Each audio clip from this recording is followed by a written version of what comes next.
Assalamualaikum warahmatullahi taala wabarakatuh. Saudara, saya Al-Faqir Mahir At-Tuwailibi dimintai pendapat, dimintai pandangan, dimintai tanggapan terkait dengan fenomena yang terjadi akhir-akhir ini. Saudara, banyaknya muncul orang-orang yang melakukan penistaan dan penghinaan kepada agama, menjadikan agama dan syiar-syiar agama sebagai bahan ejekan, bahan olok-olokan. Saudara, bagaimana saya menanggapi ini? Saudara, saya sebagai orang Medan yang lahir dan besar di kota Medan, Sumatera Utara, saya berinteraksi dengan saudara-saudara sebangsa setanah air dari suku Batak, yang mana kawan-kawan suku Batak itu notabene mereka mayoritas menganut agama Kristen.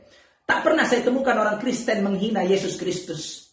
Tak pernah saya temukan dalam hidup saya ini, saudara, saya menemukan orang Kristen menghina agama mereka, menghina Yesus Kristus, menghina Bunda Maria, menghina Tuhan yang mereka sembah. Tak pernah. Ya, demikian pula seumur hidup saya tak pernah saya menemukan ada orang Buddha, orang Hindu menghina dewa-dewi yang mereka sembah. Belum pernah, saudara. Tapi aneh, seribu aneh. Inna lillahi wa inna ilaihi raji'un. Musibatun fauqa musibatin. Musibah di atas musibah. Ada orang mengaku Islam, yang KTP-nya Islam. Ya, yang kalau kita tanya, kau agamamu apa? Islam katanya. Tapi dia hina Islam. Dia hina syiar-syiar Islam. Kemana otaknya? Ya. Kalaulah dia bukan komunis, ateis, lalu apa agamanya? Karena tak mungkin orang beragama, meyakini adanya Tuhan yang Maha Kuasa, dia hina syariat Tuhan. Dia hina Tuhan yang Maha Kuasa, dan dia hina agama Tuhan yang Maha Kuasa. Tak mungkin, saudara. Dalam hal ini kita tak bisa lepas daripada dua aspek penting. Pertama, aspek hukum positif, hukum buatan manusia. Dalam hal ini UUD 1945, ya, hukum buatan yang diterapkan di Negara Kesatuan Republik Indonesia. Saya tak paham betul tentang pasal-pasal dan ayat-ayat yang terkandung di dalamnya. Tapi yang saya ketahui ada pasal tersendiri, ayat tersendiri tentang dilarangnya melakukan penistaan terhadap agama. Agama apapun, mau Islam, Kristen, Buddha, Hindu, tak boleh kita menghina agama apapun di Negara Kesatuan Republik Indonesia ini, saudara. Kalau kita bicara hukum fikih, kalau kita bicara tentang perspektif hukum fikih Islami, maka di dalam hukum Islam, menista agama Islam, baik dia muslim atau kafir, perhatikan baik-baik. Perhatikan baik-baik, jangan kau melamun. Di dalam hukum fikih Islam, 4 madhab, a'immatul madhahibil arba'ah, 4 imam madhab sepakat ijma'. Orang yang menghina agama, menghina Allah, menghina Rasulullah, menghina syiar-syiar agama ini, dia murtad saat itu juga, kharijun anil millah, keluar dia dari agama, dan halal darahnya untuk ditumpahkan, saudara. Wajib dipenggal kepalanya, karena halal darahnya untuk ditumpahkan. Tak ada khilaf, tak ada perbedaan pendapat di antara para ulama tentang masalah hukum istihza, hukum menghina agama. Apakah diuzur ustaz? Tak diuzur dia.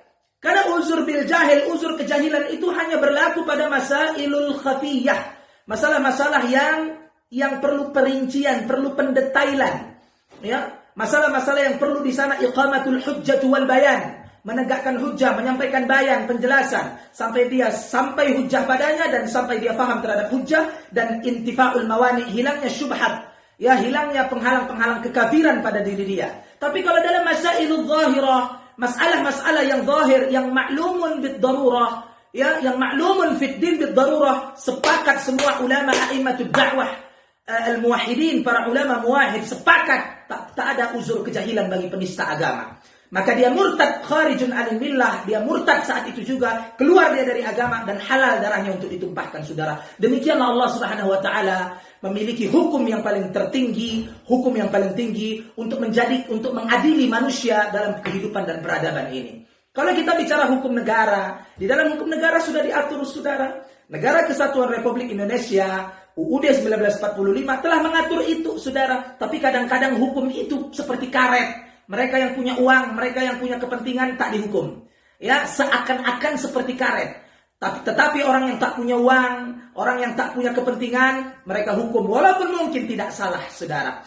Wallahu a'lam bishawab. Tanggapan saya, Al-Faqir Mahir At-Tuwailibi, kalau saya ditanya tentang apa hukum penista agama, sikap kita bagaimana? Kita tidak bisa bersikap apa-apa kecuali kita laporkan ke pihak yang berwajib, dalam hal ini adalah kepolisian, untuk melakukan BAP, penyidikan, ya, dan keadilan kepada mereka penista agama. Mau kaya, mau miskin, mau tua, mau muda, tak ada urusan.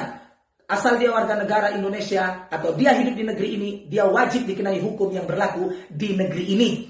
Kalau aparat kepolisian atau pihak yang berwenang, yang memiliki wewenang untuk menegakkan hukum di negeri ini terhadap penista agama tidak bertindak, Ya jangan salahkan kalau umat Islam, orang-orang beriman melakukan tindakan-tindakan sendiri untuk menerapkan hukum Tuhannya, untuk menerapkan hukum Allah kepada para penista-penista agama, penghina-penghina agama. Jangan salahkan nanti ada umat Islam yang melakukan pembunuhan kepada para penista agama karena mereka lah yang menjadi corong atau sumber perpecahan dan carut-marutnya persatuan dan kesatuan kita sebagai warga negara dan warga yang beragama di Republik tercinta ini. Demikian tanggapan saya terhadap para penista agama. Tak perlu lagi kita banyak cengkone, banyak apa. Kalau ada penista agama di daerahmu, saudara, laporkan ke pihak yang berwajib.